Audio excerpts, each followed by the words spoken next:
if you do what you love, you never work a day in your life. That is not true.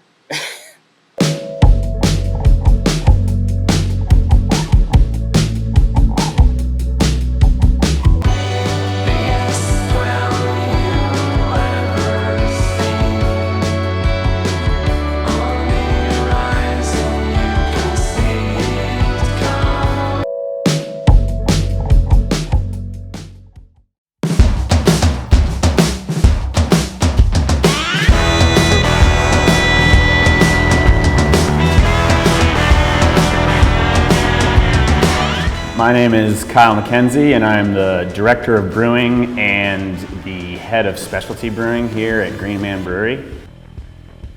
I oversee mainly day-to-day operations in the production hall, or in the production brewery, should I say, and oversee all things brewing, as well as managing and purchasing raw materials and completing all the R&D brewing, as far as finding and creating new brands that move over into production, and keeping our tap rooms stocked on specialty products that are only available here on Buxton Avenue.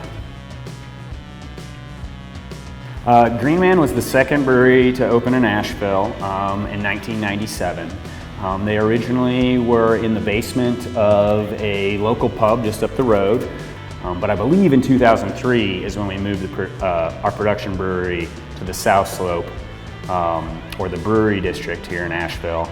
And until 2011, that was the only space where we were making beer in Asheville.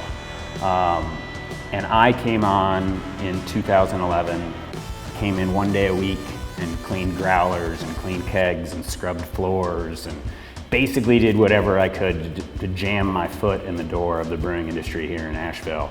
And then the brewery grew more, and we opened our new packaging hall and large tap room that we're in right now in 2016. And then we installed a large KHS bottling line and a high-speed kegging line. And then in 2019, we installed a canning line. We still bottle a lot of our core beers, but then we've shifted a large amount of production, package production, into cans. In 2009, Dennis and Wendy Pease purchased Green Man Brewing Company, and still own and operate the business themselves. It's completely and totally family owned. There's no bank investment. There's no outside investors. They have complete control of the company, which is really nice, and it's certainly helped a lot, especially in the last year with COVID-19, with us being able to continue to produce beers, but not have an issue with a little slow and with the slowdown in production and having massive debt that has to be paid off. So that's certainly helped us out a lot.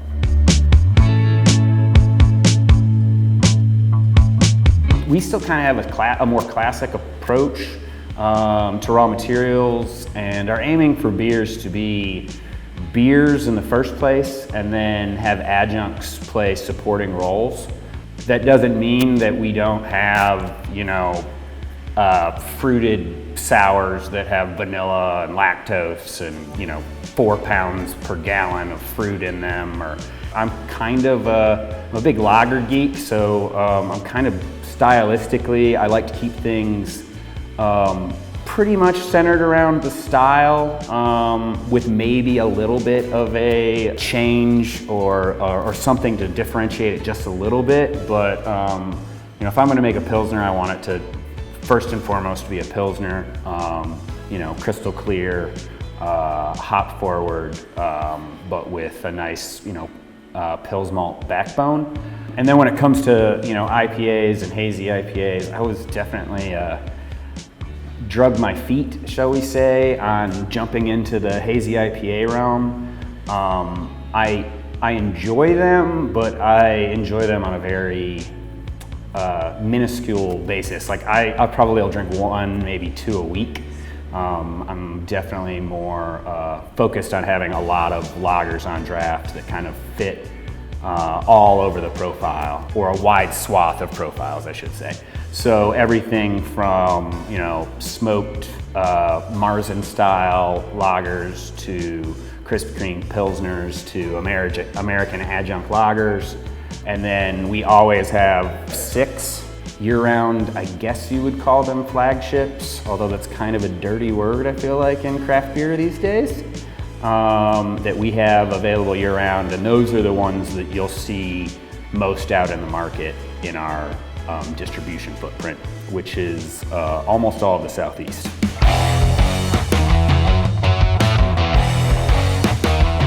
So an average brew day for us, I still run the specialty brew house myself, and I have a brewer that runs the production brew house. Production brew house runs usually about 4 days a week, and we brew 60 barrels a day on that brew house.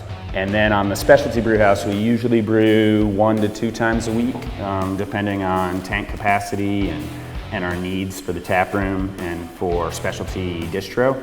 You know, my average day is usually, you know, wake up, get here usually right around 7 a.m. Start, you know, first thing I'm doing is coming in and starting to recirculate my hot liquor tank.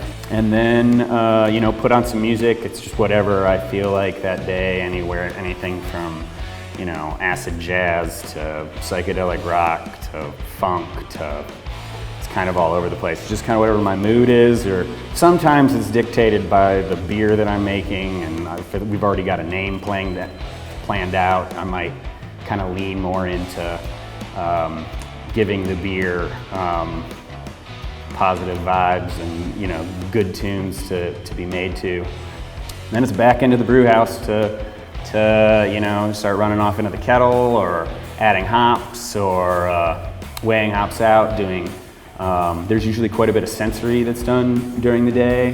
We usually like to try to do that between about 10 a.m. and noon. Coffee's worn off. You know, your taste buds should be in a decent spot. It's before lunch, so you're not going to, you don't have food on your palate.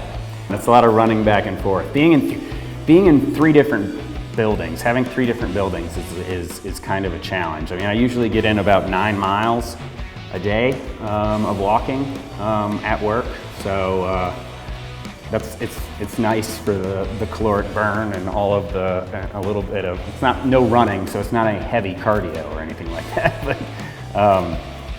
but it keeps me on my feet all day long.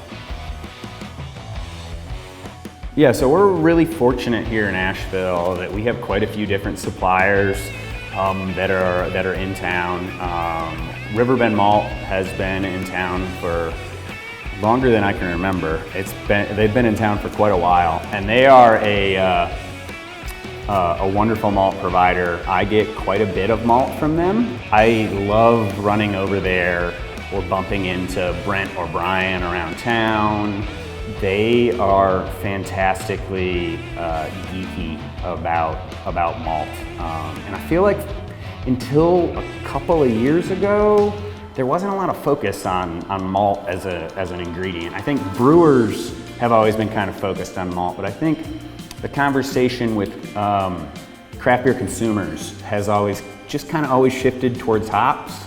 And so it's really exciting to work with a local maltster to make custom malts, or to have them smoke a custom blend of malts for us. And so they're a great resource in town, and I love working with them.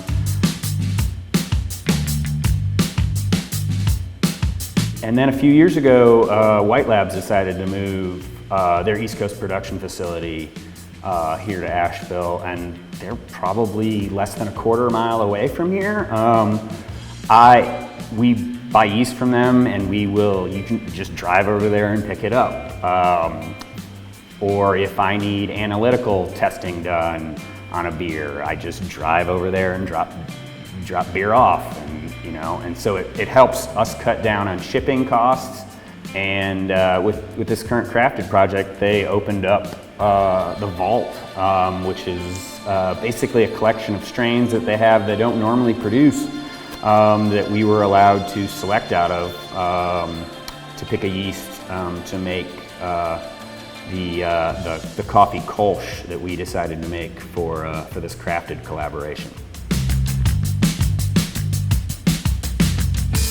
And then with the coffee Kolsch, we ended up cooperating and collaborating with Cooperative Coffee out of Woodfin. This is the first time that I've actually worked with them as a company, and we ended up going with an Ethiopian Yirgacheffe.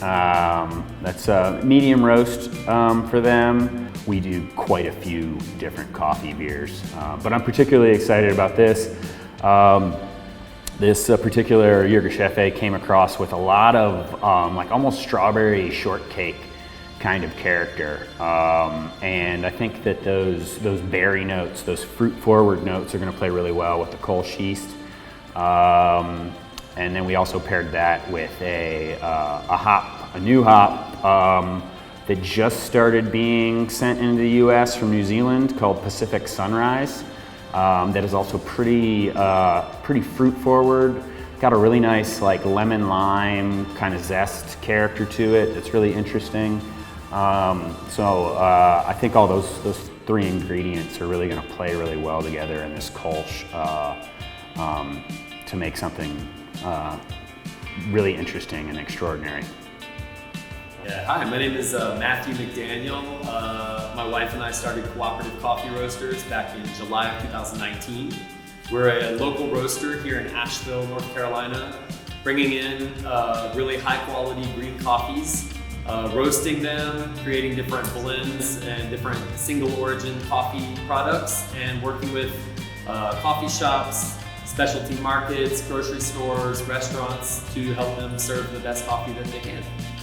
You know, this idea of cooperation is at the heart of our business, you know, working together, recognizing the interconnectedness of all the things that we do and working towards a common goal. And so small businesses, we have to support each other. It's great to find the commonalities where we can work together. You know, like we've been really inspired by the craft beer movement and the way in which you see breweries, you know, working together. Not seeing each other as strictly competition, but as shared members of a culture and a scene, you know. And so we try to operate the same way with, you know, other industries, other local businesses, other coffee roasters, and coffee shops as well. So yeah, it's a shared vision. It's amazing how often you just bump into somebody else who's a brewer in town. And I'm constantly meeting new brewers in town, and it's really, even if we're not always collaborating with each other, there is a lot of information sharing and just talking about process and how different brewers are attacking haze stability or how they get this particular flavor in a beer. And almost everybody in town is very forthcoming with sharing just about any advice they can. The community it's a really wonderful place to brew.